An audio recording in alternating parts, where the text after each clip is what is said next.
This is Charlie Parsons for Boxing Social in association with Betfred. Frank Smith didn't manage to catch up with you last week, so my first interview with yourself on the social. How are you, mate? I'm all good, mate. I'm all good. I feel privileged that you've made the time for me. I feel privileged that you've made the time for me, Frank. I did try yesterday.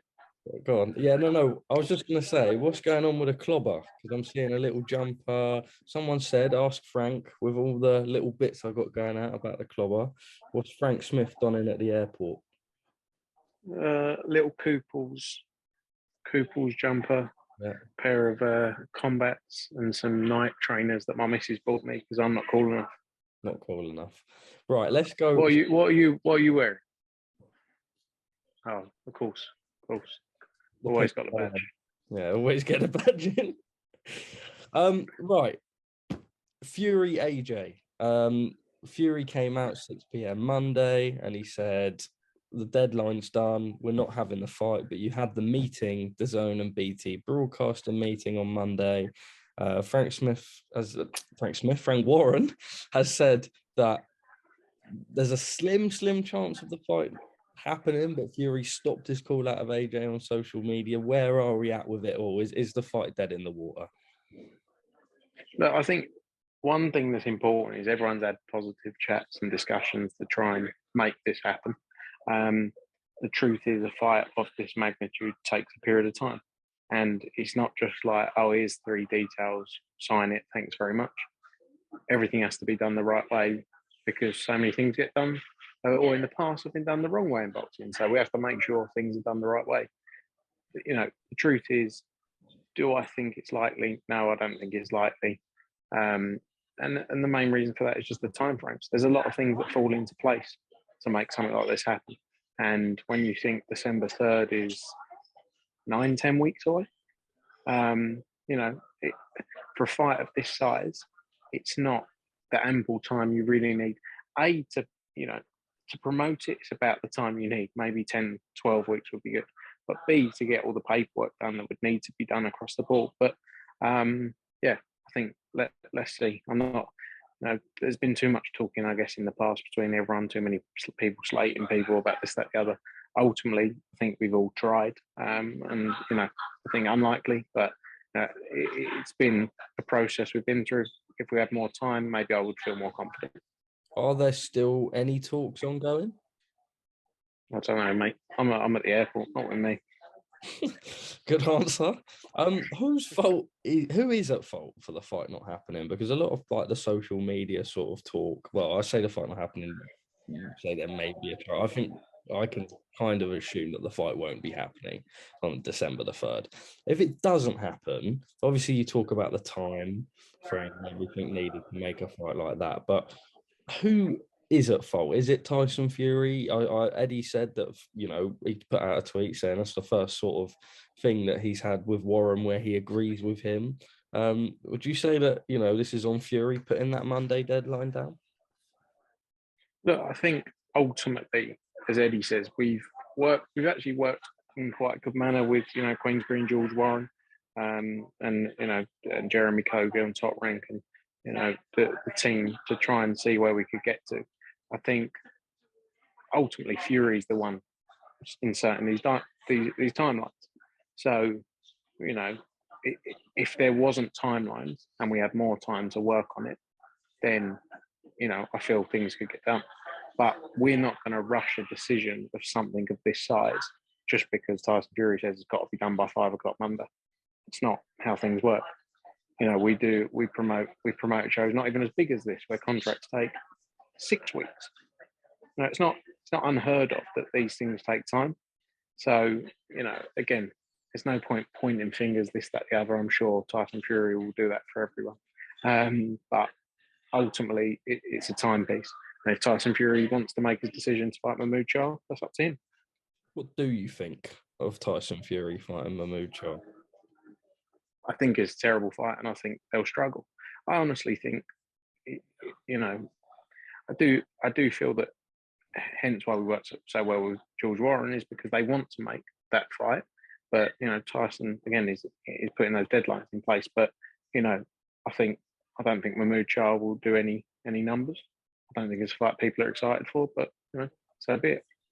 What for a fight like that? Obviously, the December 3rd at the Principality was booked out, but then a lot of people are sort of doubting whether Tyson Fury against Charr would do the Principality. What sort of, is that an O2 fight, maybe an AO Arena? Like, just on your side of things, obviously, it's not quite the contender that anyone would like for Tyson Fury. No, look, we're not in the Tyson Fury promotional business, so it's not really our business where they want to do it. I don't think that it sells. I think it may sell out an arena. It doesn't sell a stadium. But look, that's their business. Maybe Tyson Fury believes he sells out against FURY-CHARR, and good luck to him. Anthony Joshua, then, if this isn't the fight, he said in his post-fight press conference back in Jeddah, he wants to be out by the end of the year. He said November, and he said probably December.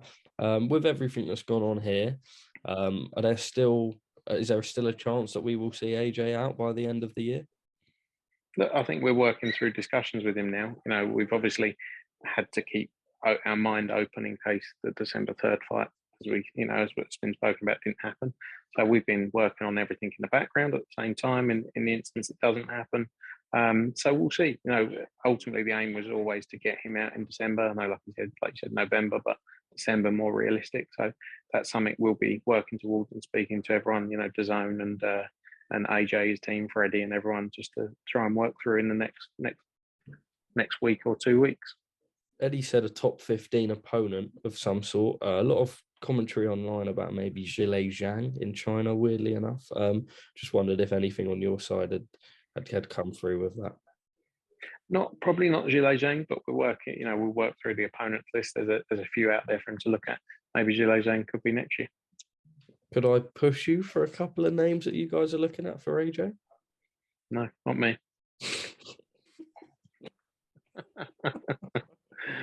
I like the secrecy. Parsons. Yeah, of course you do. And now, sort of, if AJ's out, are we looking at the 17th again?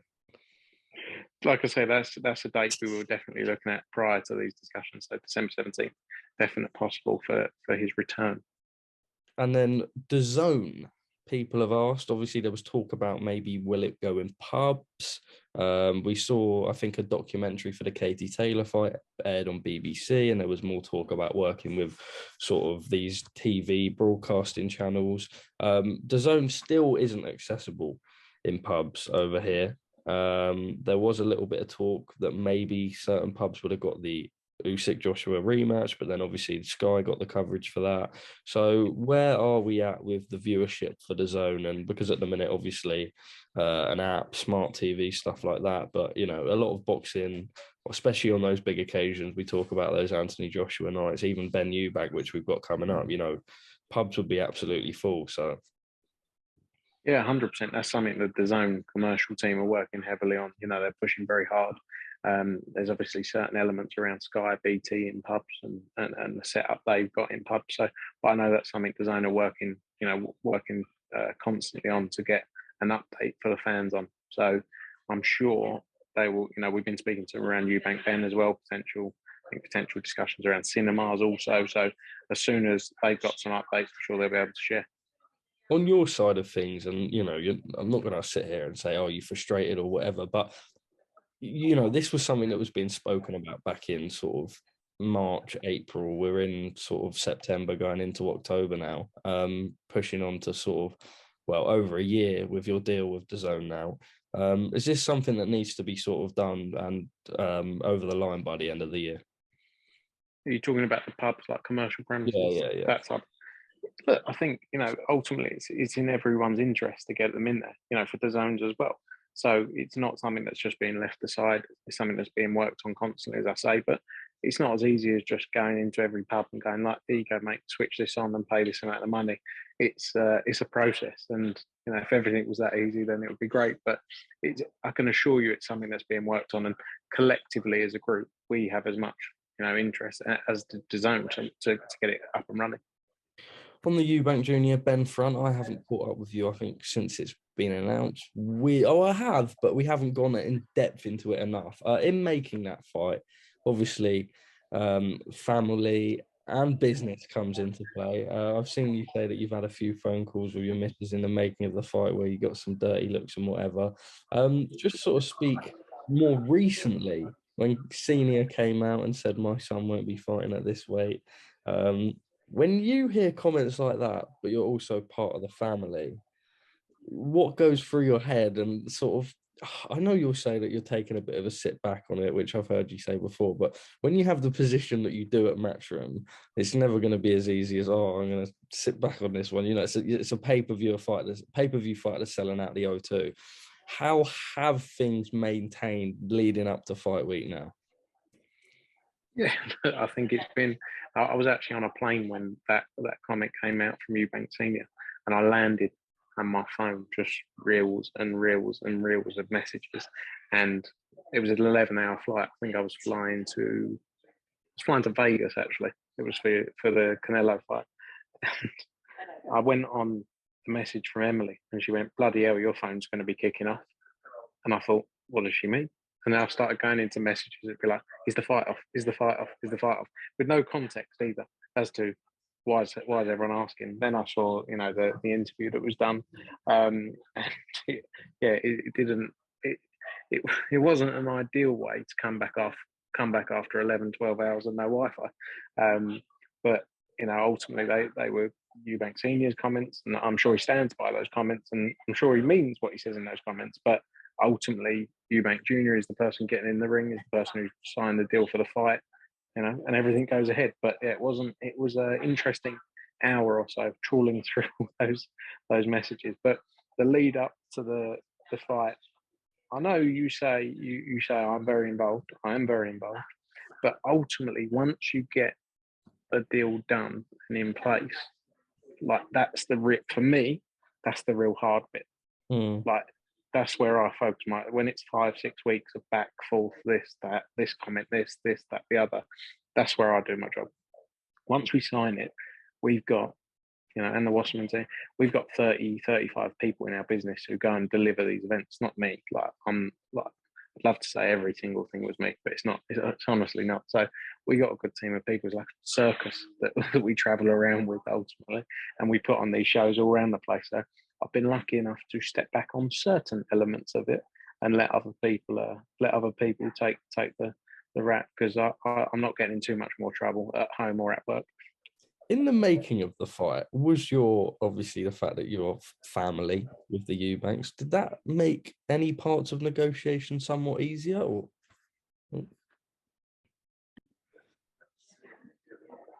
just picking that back up, was your relationship with the Eubanks in the making of the fight, I imagine, more difficult in some parts, but were there any points, I don't know what your relationship with is Chris as such, but were there any points where you sort of, that relationship helped make the fight? I think what would have helped is the fact that the period of time it went on for, there were many points where I thought this isn't going to happen, but I sort of, Emily doesn't talk to me about like fight is separate, but it would just be enough to just be like, is brother still interested in this fight? Just that every couple of, you know, when there was moments of me questioning in my own mind, not necessarily anyone else, but I'd be like, is brother still on this? And then just getting a bit of an update. But she doesn't, to be honest, she doesn't tell me anything, which is a bit annoying, really. It would be much more helpful if she gave me a bit of an update on things. But and Junior, like I see him when he's around, when we catch up. You know, I see him with Emily, but it's not like I'll bring him and go, Chris, what are we doing with this? Because ultimately, that's Callum's relationship. Yeah. And I don't want to step across the relationship they've got, because like Callum ringing JrBenn and asking him questions about things, and I'd be like, what are you doing? But I think what it helped was it kept it going in times where he's maybe thought, is this really going to happen? Because there were many points, because it went on for a while, and it was like, deep down I knew it was right for both of them, but sometimes when you're so close to it, you start questioning everything. Is there a chance that Eubank Jr. may continue to fight on DAZN after this? Because we're seeing more and more at the minute that I saw an article, and I don't know how true this is, that he sort of took the fight with the idea of, staying with DAZN. I don't know how that would work with Matchroom and the Sauerland, maybe some sort of co-promotion. But I see at the minute, Brooks back in training about potentially fighting the winner. Liam Smith, I think, will be a name offered to him by Sky. Regardless of the outcome, you yourself, would you like to continue a working relationship with Junior? Yeah, look, I mean, Junior's obviously promoted by Wasserman Boxing and Calla and Mr. Howland and the team there. We've had a great relationship with them for many years. This is a one-fight deal. Always has been a one-fight deal. But of course, we'd be very interested in carrying on working with Calla, the Wasserman team, and Junior, regardless of the result, because he's a huge name in British boxing and world boxing. So, without doubt, it would be great to carry on that. The undercard has had a bit of criticism since it was announced. It was announced fairly late, I think, when we were in Nottingham last week. Just your response to that? Obviously, I know that this is a high budget, high profile main event. But some good A sides, but a lot of questioning about the opposition that's been brought in. Yeah, look, I mean, in terms of the time frames, we've been working on it for a long time. A lot of them have been confirmed for a long time. It's just been a case of aligning the announcement of it. Felix Cash, I think, is in a good fight, really good fight against Conor Coyle, highly rated, undefeated. Galal Yafai stepping up. I think the guy Galal Yafai is fighting number 15 in the WBC rankings. I mean, Galal Yafai's this is his fourth fight. When you compare him to all of the other amateurs and GB guys where they're at, I think this is a really strong fight. And Galal's been exciting in all of those fights. He had Ellie Scottney, another step-up fight for her against Mary Romero for the European title. Got Lyndon Arthur coming back on there. You got Harlem Eubank, Shannon Courtney. You got Matty Harris, Chloe Watson, and Jules Liddard. So, look, I think it's got some really strong fights on there. Ultimately, people are always going to, with all our shows, everyone questions everything. Everyone questions the undercards. But I think it's got some good names on there, and I think you're going to see some entertaining fights. I think you really will. What figures are you looking at? Because obviously you've got to have the subscription to buy the pay-per-view. Eddie said this could be his most well-performing pay-per-view ever, which would be some feat. What are you looking at in terms of, obviously we've seen that there's a massive hype. I believe that there's a Born Rivals segment going out on BBC, so the promotion has been perfectly executed. We're seeing bits in camp, media. Thank you. Well, you didn't take all the credit, Frank. Well, it was just humour. For anyone who doesn't know me, it's just my bad sense of humour. What sort of numbers and figures are you looking like on the pay-per-view? Sort of, what would be a success for DAZN figure-wise? Don't like talking about numbers, mate. Well, I asked you. I think when you look at the numbers that have been generated around the things you mentioned, like the face-off program, they had 1.1 million views on that. You look at the Make Days Count episode we put out, that's had something like 450,000 views in 24 hours. You only have to see that to see the appetite for this fight in comparison to many other fights. I think this can do huge pay-per-view buys. I honestly think it could do 750,000 buys upwards. 750,000 buys upwards. Yeah, I think it could be huge. It's a huge fight because it resonates with all generations, especially Conor, who's very out there on social media today, and then Chris, who's been sort of a big name in British boxing for 9-10 years he's been around now. They've all got different audiences. I feel like Conor's got that social media following that he's built up over time and respected now in boxing. Chris has been around over the last 9-10 years and grown his profile and grown a following. And then you've got the people who watched the dad's fight.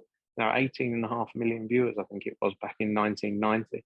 So you've got all demographics are going to have interest in this fight. And that's why I think you're going to see huge numbers. Obviously, with that, and I know you've been asked about sort of the zone changing their model on pay-per-view. You know, there was a lot when it came out that pay-per-view was dead. You know, you've come out, Eddie's come out, Joe Markowski's come out saying business models can change.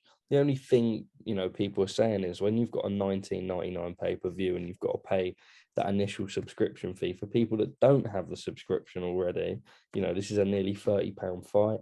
Do you expect that to sort, because you can't buy the fight without the subscription?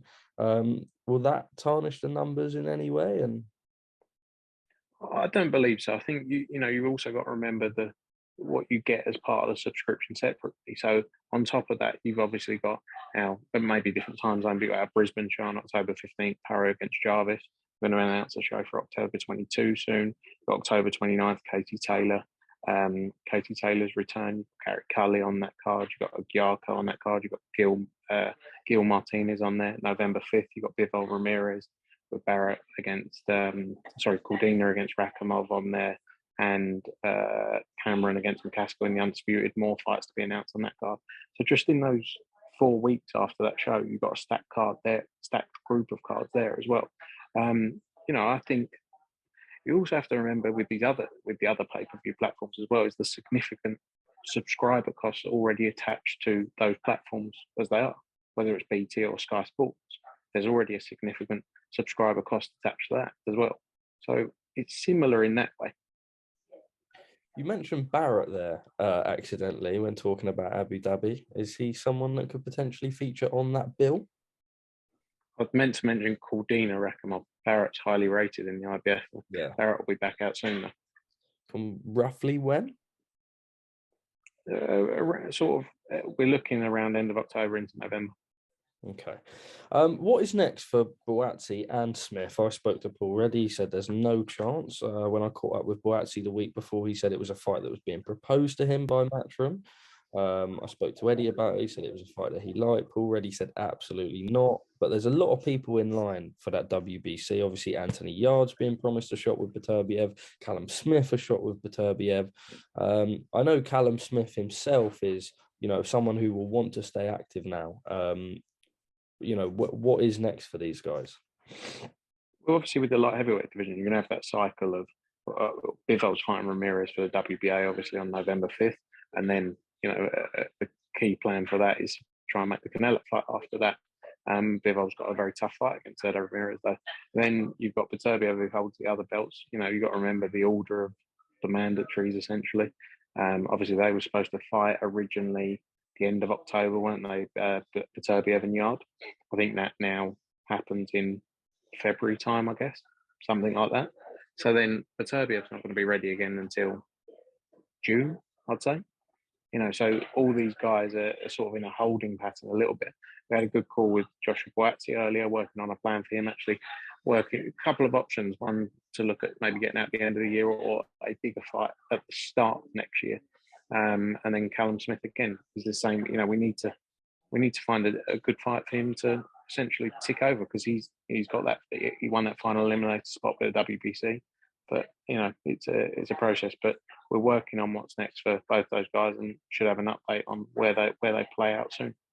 Names wise, what opponents could we be looking at?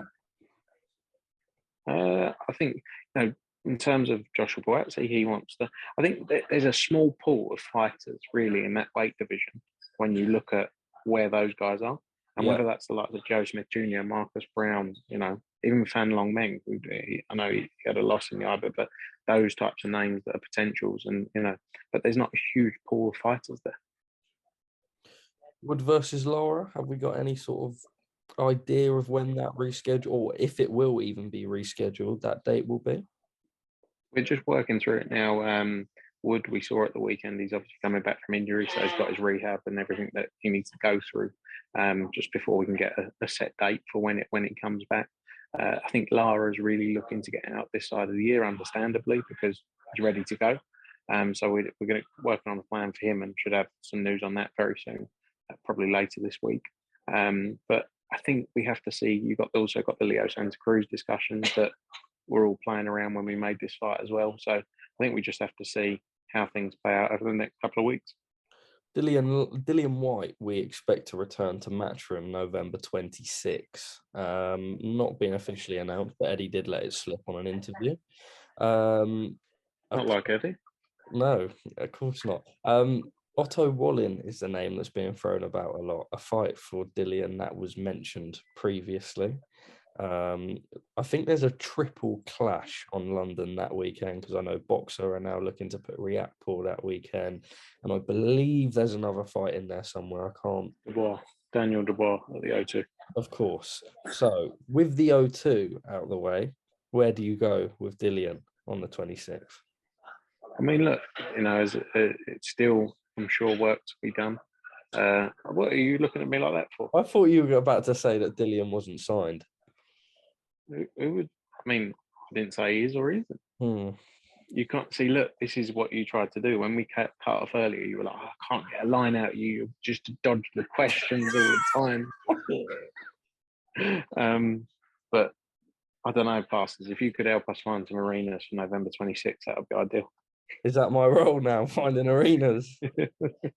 What do you look at though when the O2's out, OVO's out?